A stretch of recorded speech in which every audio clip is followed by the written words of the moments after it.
See that? It's a carpet of food. And it wouldn't be there if it weren't for humans. We change the environment, use enormous resources, specialized equipment over vast areas of land. And it's all for farming! Bill Nye the Science Guy. Bill Nye the Science Guy. Bill Nye the Science Guy. Science rules. Bill Nye the Science Guy. Inertia is a property of matter. Bill Nye the Science Guy. T minus 7 seconds. Bill Nye the Science Guy.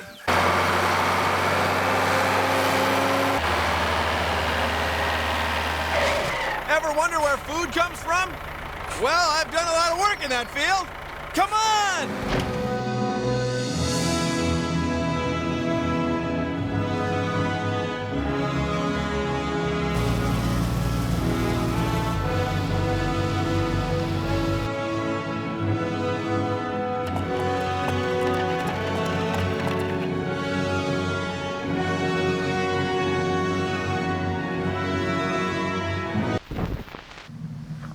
You and I have a lot in common.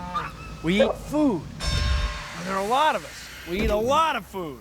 Enough to fill buildings like these. Now, it wouldn't be possible for all of us to eat if we didn't raise our food on farms. Tons of it. This is wheat. It'll be turned into pastry and pasta.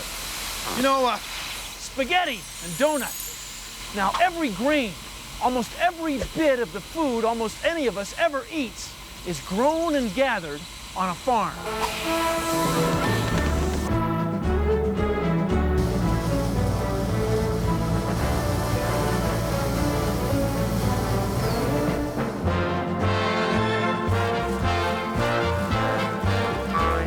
This is the farm.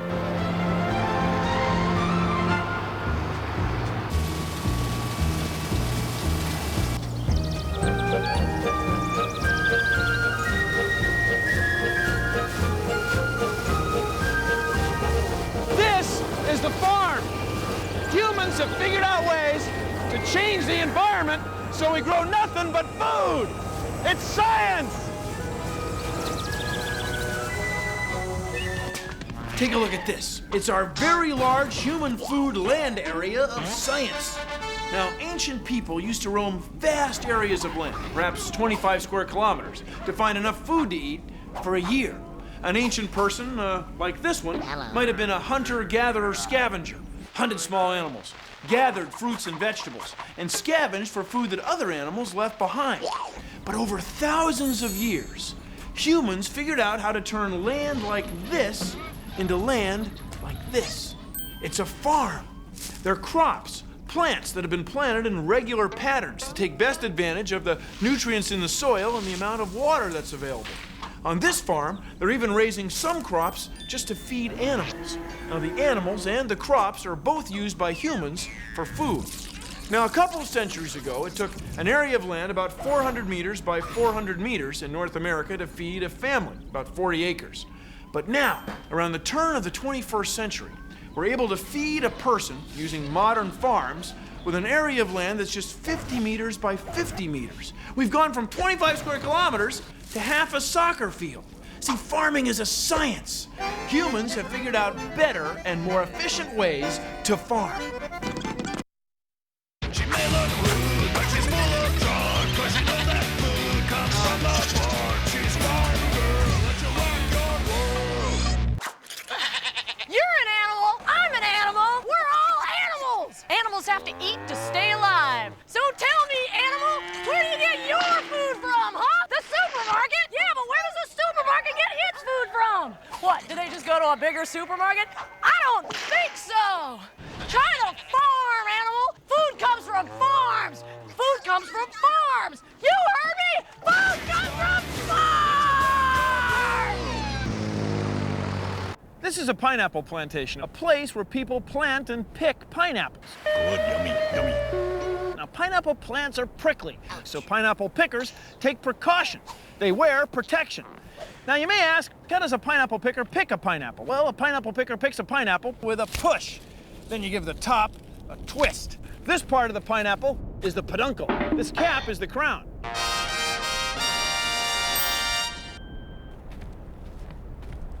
So how does a pineapple planter plant pineapples?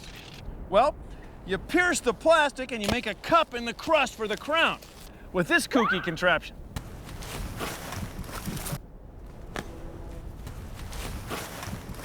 So you may ask, how many pineapples could a pineapple picker pick in a period of time? 15? Well,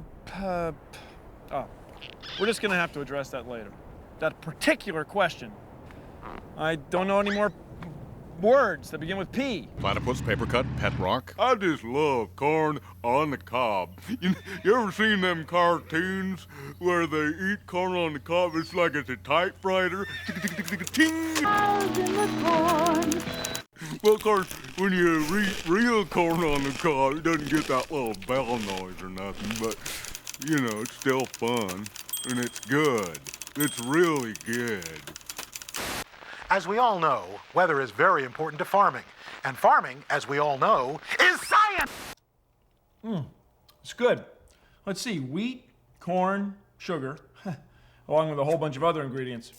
You know, I got this box at the store, but that's not where the cereal comes from.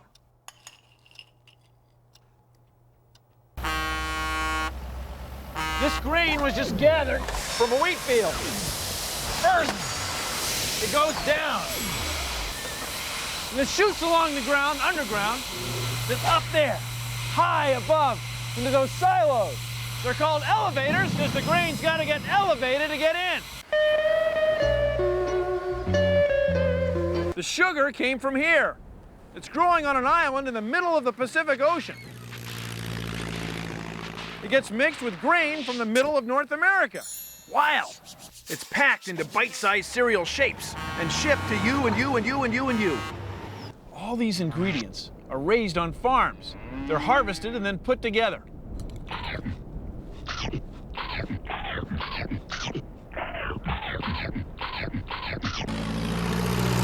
Where does food come from?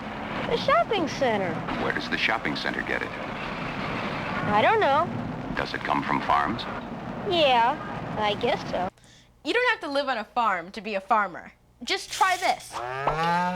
Fold a paper towel and get it wet. Then put your paper towel in a plastic bag with a seed, like a lima bean.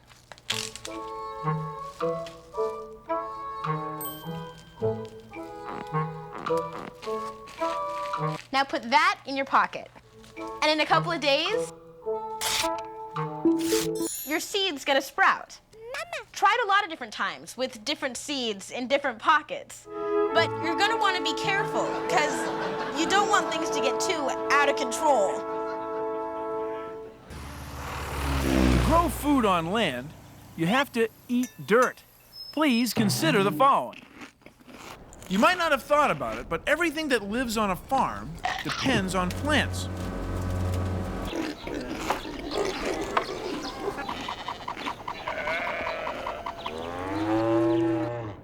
And plants live in dirt. Has to be good dirt. Rich topsoil like this is full of living things. Bugs, worms, roots, dead leaves. It's all part of what we in the soil business call organic material.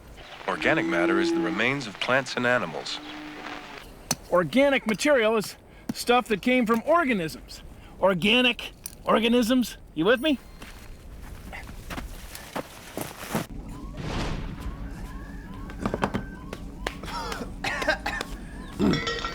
Now, topsoil like this is perhaps 10% organic material. The rest is sand and rocks. Now, the kinds of nutrients that plants take up through their roots comes from the organic material.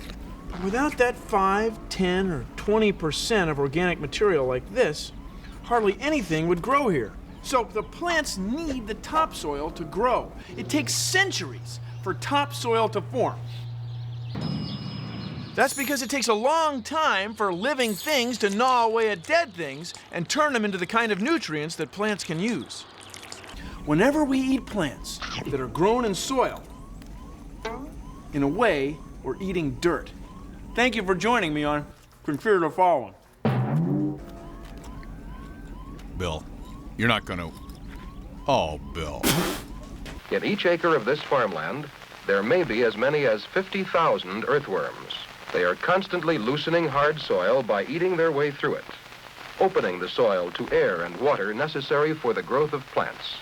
The earth eaten by earthworms is deposited in small mounds called castings around the openings of their burrows.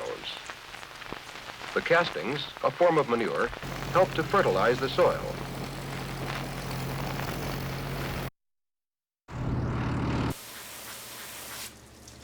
I'm Ray DeVries. I'm an organic farmer. Some of the foods that we grow here, there's leek and there's carrots and there's zucchinis and these are flying saucers. Nah, just kidding. Organic farming means that we don't use herbicides and we don't use pesticides. And not only that, we have really happy worms. And our fertilizer, it comes natural. This is an important step in organic farming because we're taking the manure that came from those cows and we're spreading it out on the field. And this is putting a lot of nitrogen and other beneficial nutrients right into our soil again. This is our compost pile. This is manure, straw, hay, all the stuff cows don't eat, and it makes fantastic fertilizer for soil.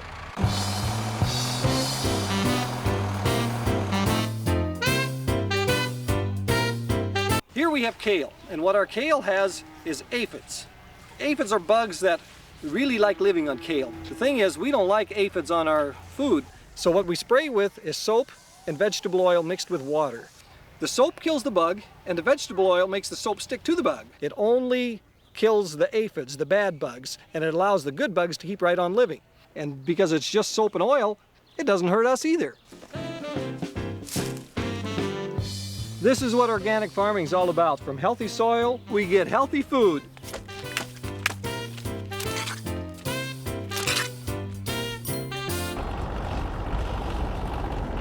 Not all farms are on land. This is an oyster farm. Instead of raising cattle or wheat, we're raising oysters. Oysters grow from larvae, baby oysters. They're about this big. The larvae swim around and they attach themselves to something. What they like to attach themselves to is another oyster shell. So here's what we do. We humans come along and we get a clean oyster shell stuck in these long line ropes. The larvae stick to that oyster shell, and look, they grow, they bloom just like flowers. They get all the nutrients they need and their oxygen right out of the water as the tide comes in and out every day. Now see, there's a lot more oysters growing here on these long lines than there would be naturally. Humans are farming oysters. They're growing food. And these are mighty good eating.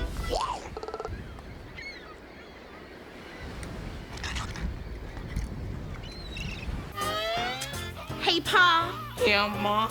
Did you know that farming changes the environment? How so, Ma? Well, just think about all the water it takes to raise a single field of hay. Okay.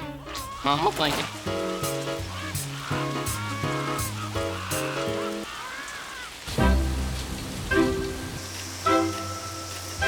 Crops are plants. They need three things to grow: carbon dioxide from the air, light from the sun, and water.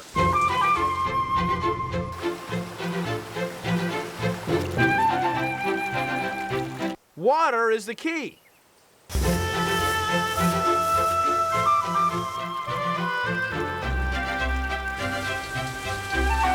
If crops aren't getting enough water from rain, farmers will find ways to bring water to the crops. It's called irrigation. Irrigation can change dry land into fertile farmland. To get the millions of liters of water that we need to irrigate crops, we go to all kinds of trouble.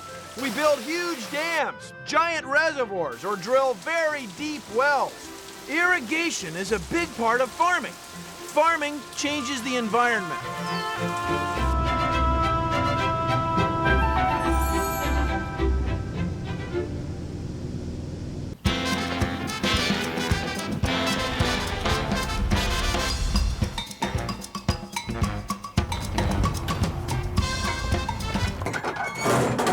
is a headlock, and it catches their heads so they don't move around when you give them a shot, and it doesn't hurt them at all. Part of farming cattle is preventing diseases with shots.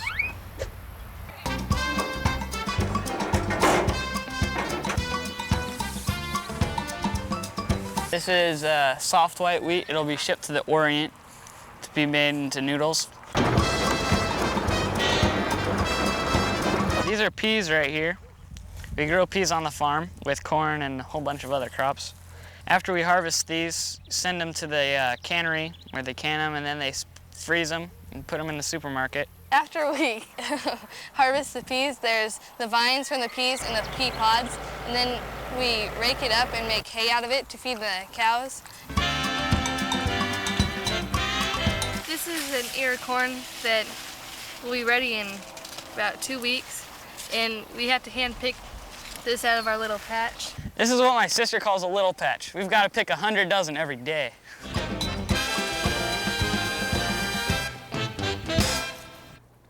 Did you ever wonder where butter comes from? Cow's milk? Brilliant, Einstein. See, cows make milk and cream, and from cream, we get butter. Oh, yeah, I know And you that. can make butter right at home, too. Just take some whipping cream, and you pour it in a jar like this. And then you start shaking it. Shaking.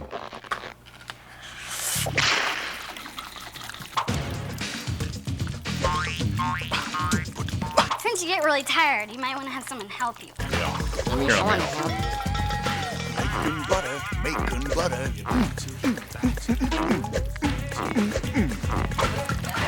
Butter.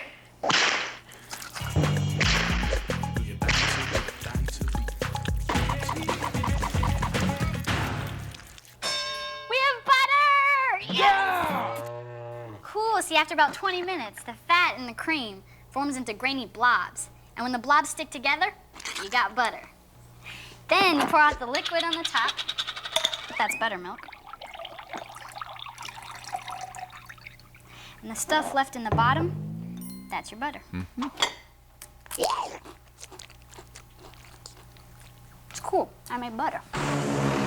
This is winter rye, like rye bread. But no one's gonna ever eat this crop. The farmer planted it to hold the soil through the wintertime. In the spring, the farmer will plow it into the ground to make organic material for the next crop. See, it's just one more way that farmers have figured out how to grow more food on their land.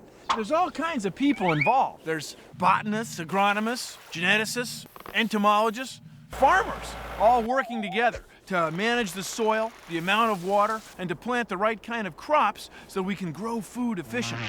See, farming is science. Hey, Pa. Yeah, Ma? Guess what time it is? What time is it, Ma? It's harvest time. And now here's Bill Nye. You know the old saying, lab coats don't grow on trees. That's right, they grow in fields. This is a cotton field, and these are cotton plants. See, it's a farm where we're not raising food, we're raising clothes.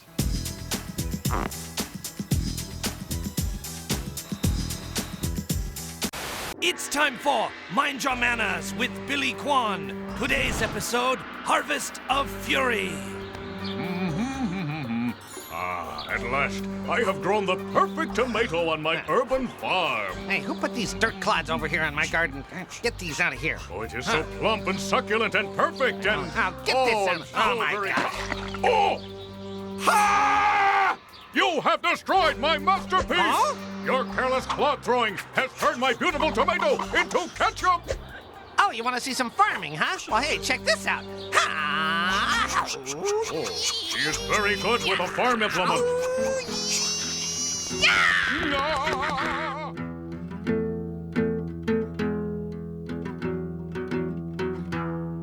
I'm moving to the country, gonna eat a lot of farm food. I'm moving to the country, gonna eat me a lot of farm food. I'm moving to the country, gonna eat a lot of farm food. I'm moving to the country, gonna eat a lot of farm food. This farm food's grown with a plan, raised and planted by humans, riding tractories around. And no matter where I might stay, I'll eat farm food every day. Get it down at the grocery. Moving to the country, gonna raise a lot of farm food. Moving to the country, gonna raise a lot of farm food. Yeah, yeah. Oh, come on, give up, would you? Get ready for a mulching. Implement this. Bushels of farm food for me. Acres of farm food you see. Truckloads of farm food for me. Millions of farm foods you see. Oh, look out!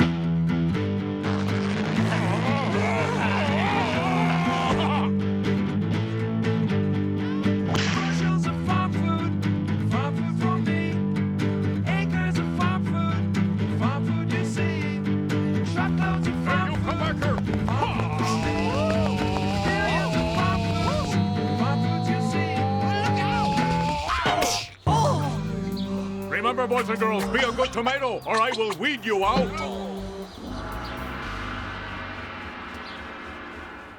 Well, that's our show. Thanks for watching. If you'll excuse me, I've got some vascular nitrogen levels to monitor. See ya! Produced in association with the National Science Foundation. Where are you going, Bill?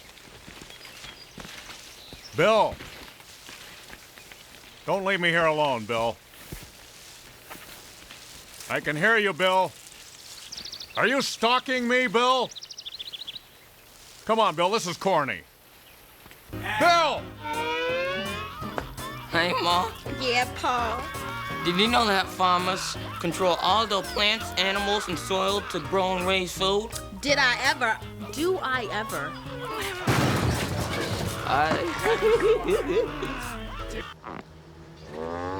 Whoa. Okay, so milking hands. Speed. Just Here one we go. more. Here we go. Action.